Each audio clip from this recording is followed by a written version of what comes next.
시편 119편 25절에서 32절까지 우리 같이 읽으실 때 살아계신 하나님의 음성으로 듣기를 바랍니다. 같이 읽겠습니다.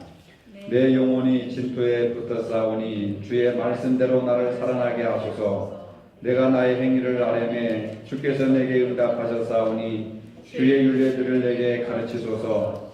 나에게 주의 법도들의 길을 깨닫게 하여 주소서. 그리하시면 내가 주의 기한 일들을 작은 소리로 읊조리리이다.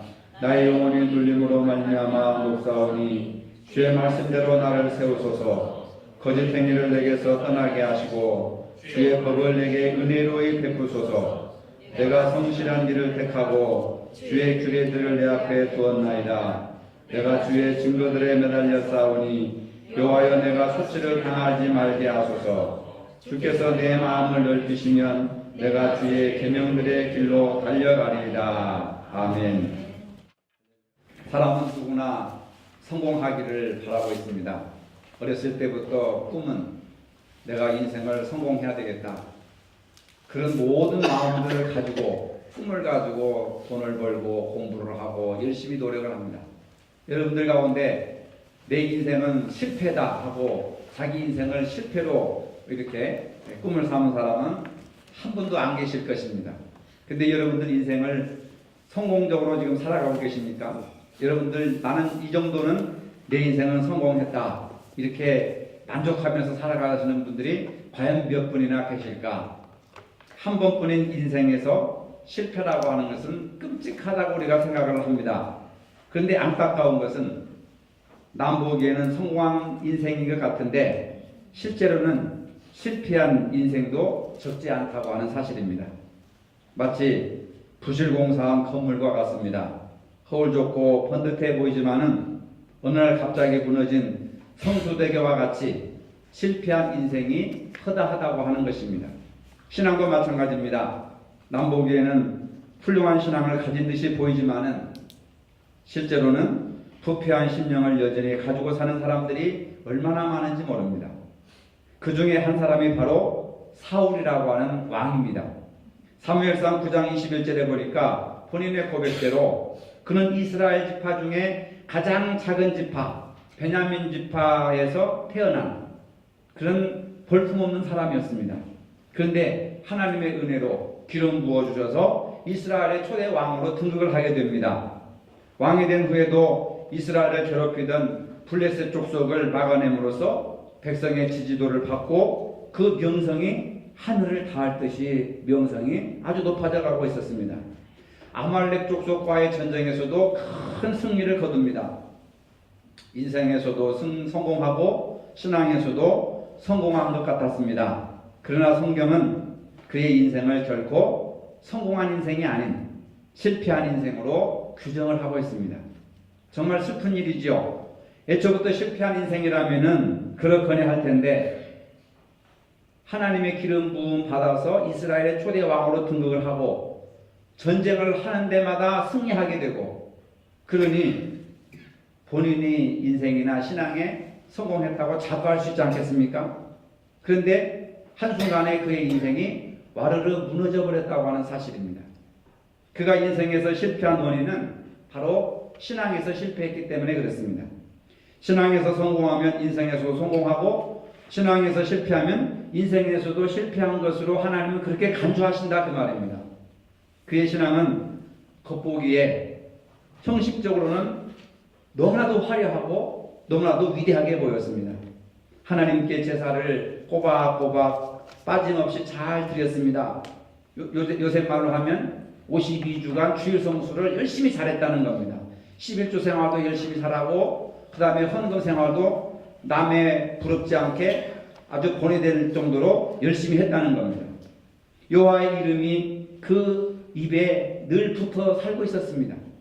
그러나 실제로는 하나님을 사랑하지도 않았고 하나님을 경외하지도 않았습니다. 이런 사람을 가리켜서 흔히 명목상의 신자라고 부릅니다. 이름만 신자일 뿐이지 실제로는 신자가 아니다. 사울은 이처럼 겉모습은 왕으로 화려했지만은 알맹이가 빠진 헛된 신앙인이었던 것을 볼 수가 있습니다. 그의 입술로는 날마다 주여 주여 했습니다.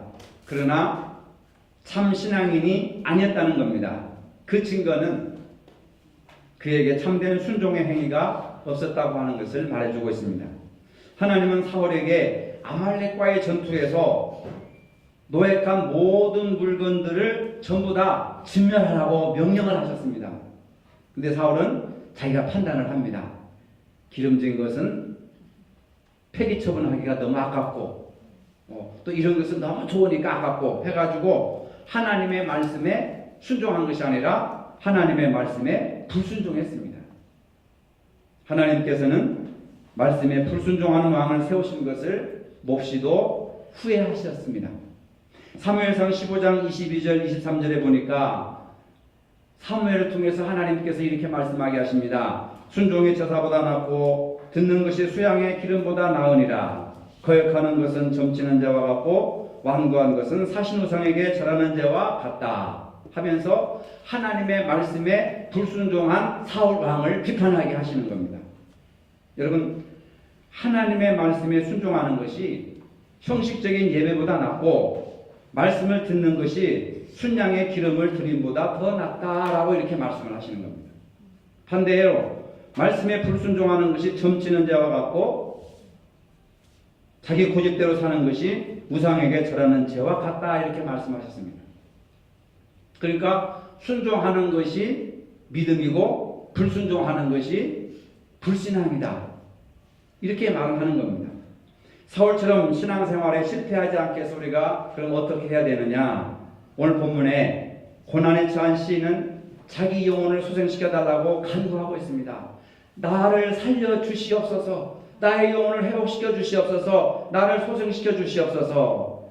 그는 지금 자기 영혼이 눌렸으며 그 영혼이 진토에 붙어있다고 호소하면서 주님이 다시 자신을 세워주시기를 기도하고 있습니다. 25절에 보니까 내 영혼이 진토에 붙어 싸우니 주의 말씀대로 나를 살아나게 하소서. 나를 좀 살려주옵소서. 나를 좀 살아나게 하옵소서. 여러분, 이렇게 살다가는 신앙과 인생이 사울처럼 실패할 수 없다고 하는 그러한 위기감에서 이 시인은 하나님의 거룩하신 말씀으로 나를 살려주옵소서 이렇게 간구하는 내용을 볼 수가 있는 겁니다. 신앙이 나태해지고 교회 나오기가 귀찮아질 때 또 예배가 아주 귀찮아질 때 우리는 오늘 시편 신처럼 하나님 나를 살려달라고 간구해야 되는 겁니다. 몸부림쳐야 되는 것입니다. 이것이 사는 방법이에요.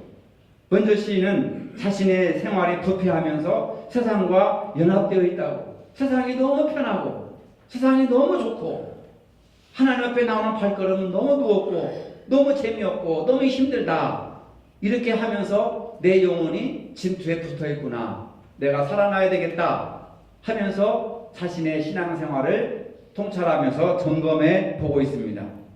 그래서 생활이 부패하여 세상과 연합된 결과로 자신이 영혼이 진토에 붙어있다 이렇게 고백을 하고 있습니다. 영혼이 진토에 붙어있다고 하는 것은 무슨 말이냐?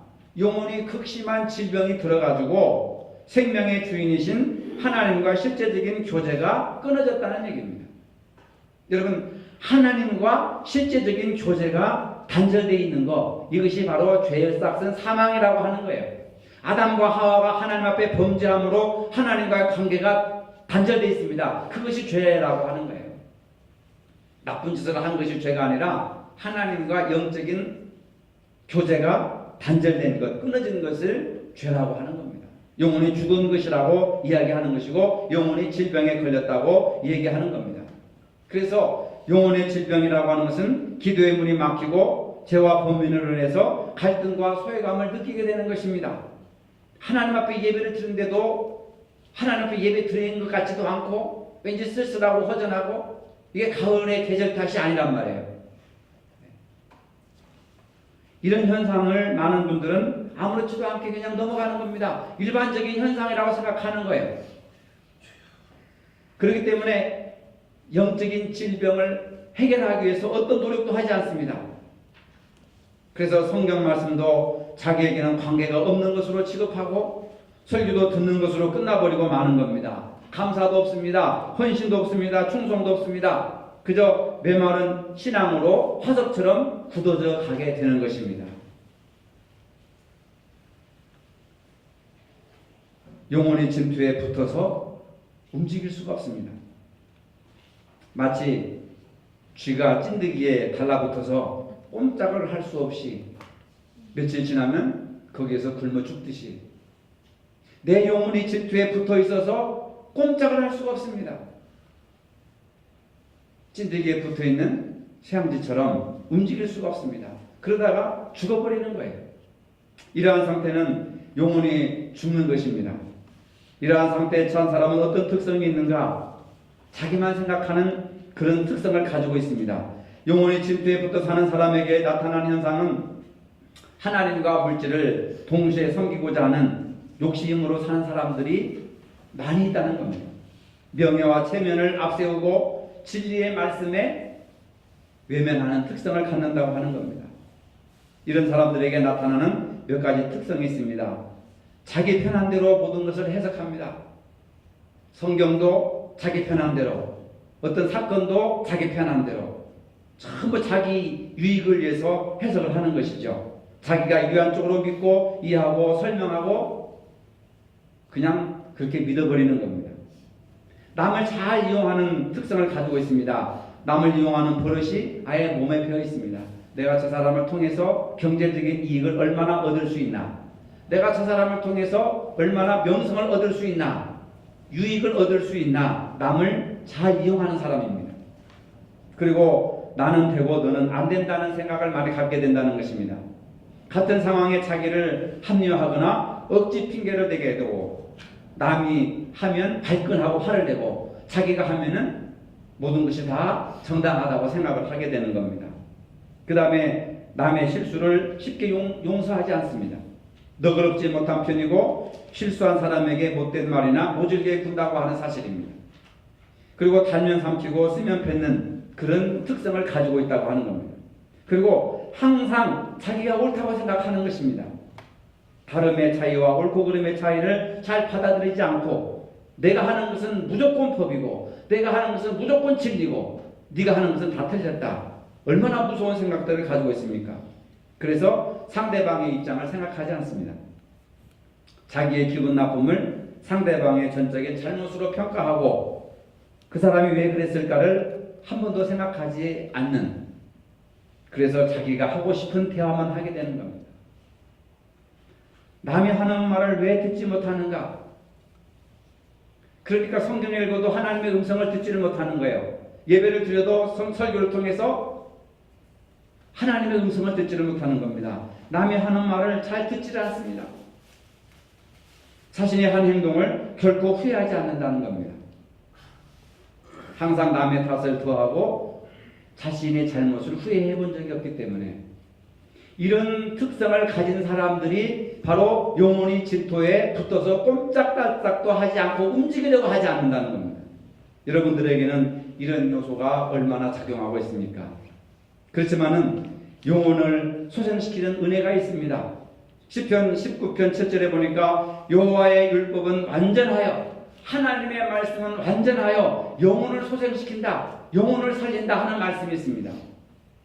생명의 주가 되시는 하나님과의 영적인 교제가 끊어짐으로 말미암아 영혼이 죽음에 이르게 되는 것입니다. 이러한 영혼을 다시 소성케 하는 능력은 어디에서부터 나오는가? 그것은 곧 하나님의 말씀으로부터 온다고 하는 것입니다. 과학기술의 발달로 인해서 영적인 일들이 외면을 당하고 있습니다.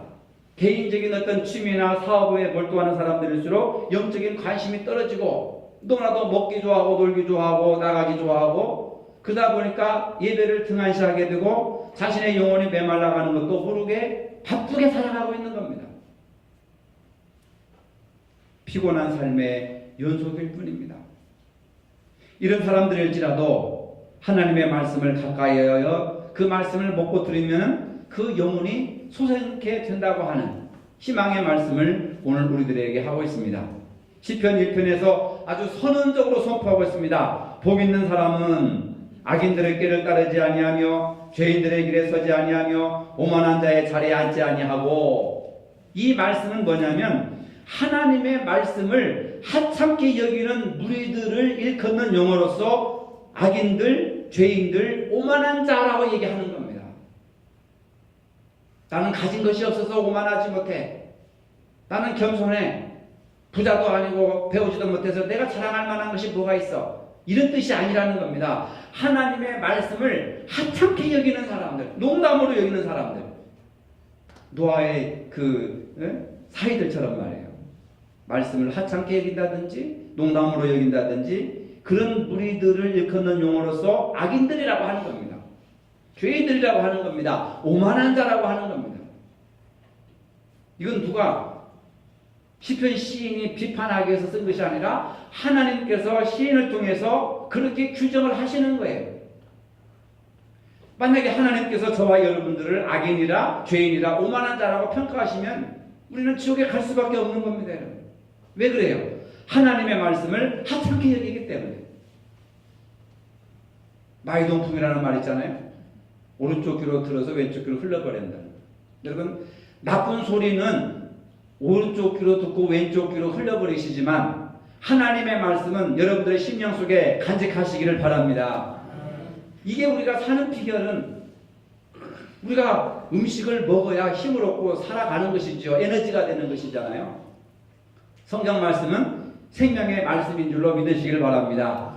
먹지 않으면 천하장사라도 죽습니다. 여러분. 말씀을 모르면 우리가 영원히 죽어버리는 거예요. 그래서 오직 여호와의 율법을 즐거워하여 묵상하는 자로다. 하나님의 말씀을 즐거워하는 것. 그래서 그 말씀을 늘 생각하는 것.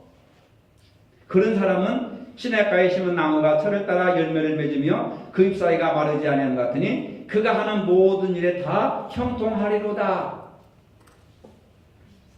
여러분, 형통하기를 원하십니까? 그러면 하나님의 말씀을 즐거워하고 사모해보세요. 하나님의 말씀을 가까이 해보세요. 그 말씀에 한번 순종해보세요. 하나님이 보증하신다는 겁니다. 많은 사람들이 좋은 대학 나오고 연줄이 좋아야 성공한다고 생각을 하고 있습니다.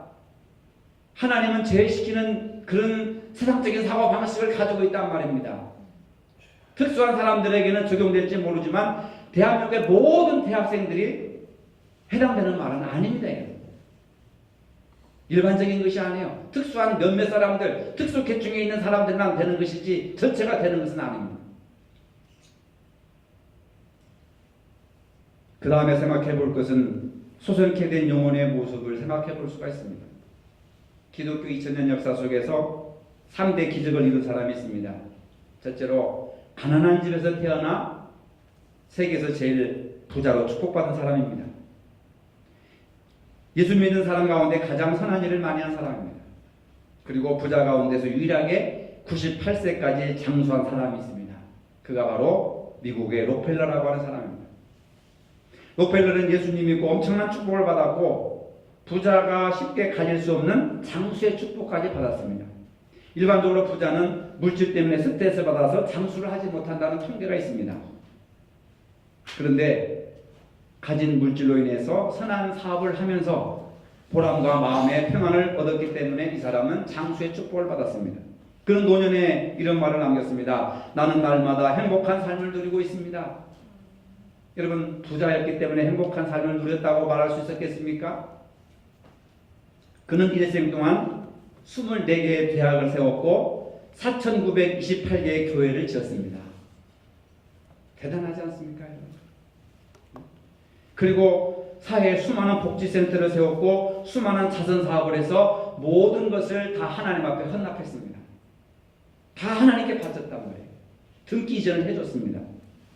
엄청난 부여를 누리면서도 끝까지 믿음으로 살아갈 수 있었던 그 원동력이 뭐냐?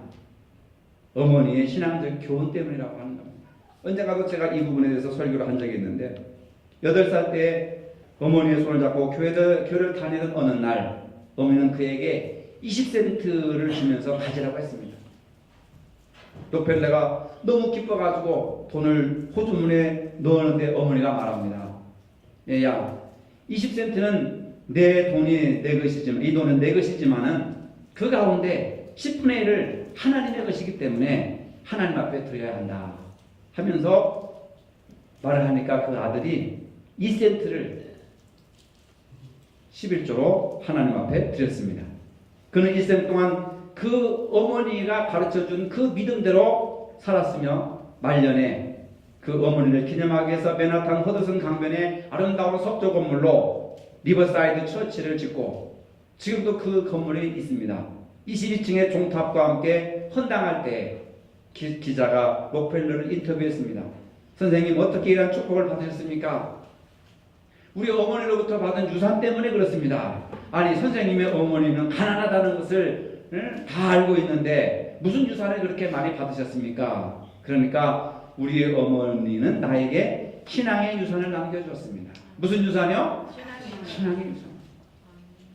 내가 어렸을 때 어머니는 나에게 3가지 유산을 남겨주었습니다. 첫째로 너는 언제나 교회 가면 맨 앞자리에 앉아서 예배를 드려라. 예배 시간에 늦지 않도록 주일 성수하면서 달려가 앞에서 은혜를 받거라. 맨 앞자리에 나와서 은혜를 받아라. 8살짜리 꼬마한테 그것을 가르쳤다는 거예요, 어머니가. 두 번째로 절대로 목사님 말씀에는 순종하여서 내 인격을 성숙시켜라. 세 번째로 11조는 하나님의 것이니 절대로 쓰지 말고 하나님 앞에 바쳐라. 이것이 어머니가 남긴 3가지 유산이고 유언이었습니다. 그런 어머니의 신앙적 유산 때문에 세계적인 부호가 되었고 하나님의 일을 가장 많이 한 위대한 그리스도인으로 남아있는 것입니다. 사람들이 가끔 가족이나 또 신앙이 약한 사람들에게 교회와 목회자에 대해서 부정적인 이야기를 하루 종일 들어놓는 경우가 많습니다. 특별히 명절 때 가족들이 모이면은 교회 얘기하고 뭐 얘기하다 보면 한국 사람들은 긍정적인 말을 하는 것이 아니라 부정적인 얘기를 함으로써 쾌감을 누린다고 하는 것이 있습니다. 그런데 결국 그 말을 들은 가족이나 주변의 사람들이 교회에 나오고 싶은 마음이 싹 사라져버리게 되는 겁니다. 그런 교회 내가 왜 가? 그런 목사한테 내가 설교를 들어서 뭐 해? 그런 교회에 헌금해봤자 뭐 하겠어? 부정적인 독약을 집어넣는 거예요. 교회를 못 다니게 만드는 겁니다. 아직 신앙생활을 못하게 만드는 거예요. 우리는 늘 언어에 조심을 해야 된다는 겁니다. 우리는 먼저 자신이 하나님의 복을 충만히 누리는 사람이 됨으로써 많은 사람들에게 큰 복을 나누어 줄 수 있어야 되는 겁니다. 물질을 나누는 것이 자녀들에게 물질을 정의하고 양도하는 것이 그게 축복이 아닙니다. 여러분. 물질은 하루아침에 없어졌다가 사라져버리기도 하는 거예요. 바로 하나님 잘 섬겨라. 말씀에 순종해라. 예배생활 잘 지켜라. 이런 것을 남겨줄 수 있는 사람이 위대한 사람이란 말이에요. 여러분들의 가정과 자녀들도 록펠러처럼 하나님의 큰 복을 받아 누릴 수 있기를 주님의 이름으로 축복합니다. 그러려면 어떻게 해야 돼요? 내가 록펠러 어머니와 같이 귀한 신앙을 가지고 있어야 되는 겁니다. 내가 살아야, 내가 소성되어야, 내가 말씀을 믿어야 자녀들에게 그런 말을 할 수가 있는 거예요. 자기는 못하니까 자식들에게 해도 설득력이 없고 감동을 주지 않습니다. 나는 그렇거니 너는 그렇게 살아라. 그게 유언이 되고 그게 유산이 될 수 있습니까? 안 된단 말이에요. 나는 어머니처럼 안 산다. 나는 아버지처럼 안 산다. 아주 독하게 마음을 먹고 반대 방향으로 청개구리처럼 엄한 대로 가버리는 거예요. 하나님의 은혜로 소생케 된 영혼은 그 모습이 생기가 있고 활력이 있는 삶을 살게 되는 겁니다. 요한 3서 2절에 보니까 사랑하는 자여 내 영혼이 잘됨과 같이 내가 범사가 잘되고 강건하기를 내가 간구한다. 사랑하는 자여 내 영혼이 잘됨과 같이. 영혼이 무엇으로 잘됩니까? 맛있는 음식을 먹고 비싼 옷을 입고 비싼 차를 타고 아파트 좋은 데서 살면 영혼이 잘되는 겁니까? 아니에요. 영혼이 잘되는 것은 하나님의 말씀으로 나의 영혼을 살려주시옵소서. 하나님의 말씀으로 내 영혼이 잘된다는 것을 믿으시기를 바랍니다. 영혼의 소송이 없다면 그 삶은 항상 실패할 수밖에 없고 불평불만으로 평생 자기 변명만 하게 되고 고통스러운 인생의 삶에서 벗어날 수가 없습니다. 그러므로 영혼이 소생케 되는 방법은 하나님의 말씀이라고 하는 거예요. 우리는 기도할 때마다 우리의 영혼의 소생을 위해서 기도해야 됩니다. 시편 50편 107절에 보니까 하나님의 말씀은 나의 곤란 중에 이루라. 주의 말씀이 나를 살리셨음이니라. 하나님의 말씀이 나를 소생시켜주셨다. 나를 살리셨다. 오직 하나님의 말씀으로만 영혼이 소생된다고 하는 것을 믿은 시편 시인은 119편을 쭉 읽어보세요. 처음에는 영혼이 질투에 붙어있다가 나중에는 얼마나 감사하고 찬양하고 영광을 돌리는지.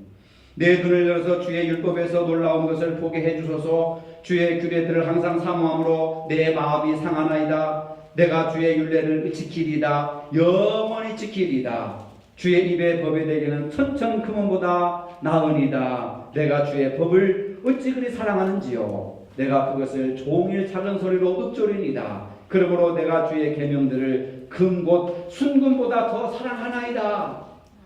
얼마나 멋지고 얼마나 놀라운 고백을 하고 있습니까? 사울은 하나님의 기름 부음 받은 이스라엘의 왕이었습니다. 그러나 왕이라는 권위로 하나님의 말씀에 불순종하여 버림을 받았습니다. 그 누구도 사울 왕을 이스라엘의 첫째 왕이라고 소개하지 않습니다. 하지만 노펠레는 가난한 집안에서 태어났지만은 신앙적인 교훈을 가르친 어머님의 말씀에 순종함으로써 거부가 되었습니다. 모든 믿는 자들의 귀감이 되고 있습니다. 신앙생활에 힘이 없고 짜증이 나고 희망이 안 보여 답답할 때가 있습니까?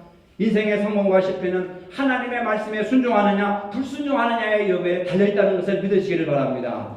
오늘 여러분과 자녀들이 삶이 성공적으로 살기를 원하십니까? 그렇다면 먼저 내가 하나님의 말씀으로 살아나야 됩니다. 내가 살아야 됩니다. 내가 소생되어야 됩니다. 내가 먼저 부흥되어야 됩니다. 하나님과의 관계가 회복되어야 됩니다. 이웃과의 관계가 회복되어야 됩니다. 그렇지 못하면 아무리 명을 써도 안 된다 이 말입니다. 그러기 위해서 우리가 말씀을 사모하고 순종해야 됩니다. 말씀을 많이 읽어야 됩니다. 말씀을 많이 느껴야 됩니다. 말씀을 많이 살아야 됩니다. 나는 다 안다. 택도 없는 소리 하지 마. 아무것도 모르는 사람입니다. 하나님의 말씀만이 진리와 생명과 축복이 들어있습니다. 말씀이 우리를 살리고 소생케 하는 힘이 있다 이 말입니다. 주의 말씀은 돈보다 명예보다 어떻게 보면 내 자랑보다 내 생명보다 우리가 더 사랑해야 되는 것입니다. 107절에 이렇게 고백하고 있지 않습니까? 나의 고난이 매우 심하오니 여호와여 주의 말씀대로 나를 살아나게 하소서. 고난 때문에 괴로워하지 말고 고난 때문에 불평하거나 원망하거나 누구를 탓하지 말고 하나님 앞에 이렇게 간구해 보시기 바랍니다. 여호와여 주의 말씀대로 나를 살아나게 하소서. 이러한 간구가 오늘 우리의 간구가 되어야 할 줄로 믿으시기를 바랍니다. 우리 모두 겉모습은 화려하나 실패한 사울과 같이 살고 있지 않은지 모르겠습니다.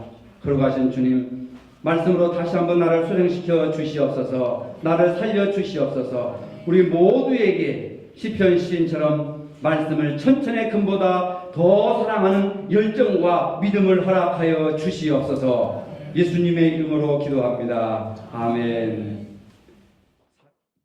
이제는 우리 주 예수 그리스도의 은혜와 하나님 아버지의 무한하신 사랑과 성령의 교통하심이 말씀으로 소생케 되기를 원하는 사랑하는 모든 성도들 머리 위에 이제로부터 영원토록 함께 하시기를 축원하옵나이다.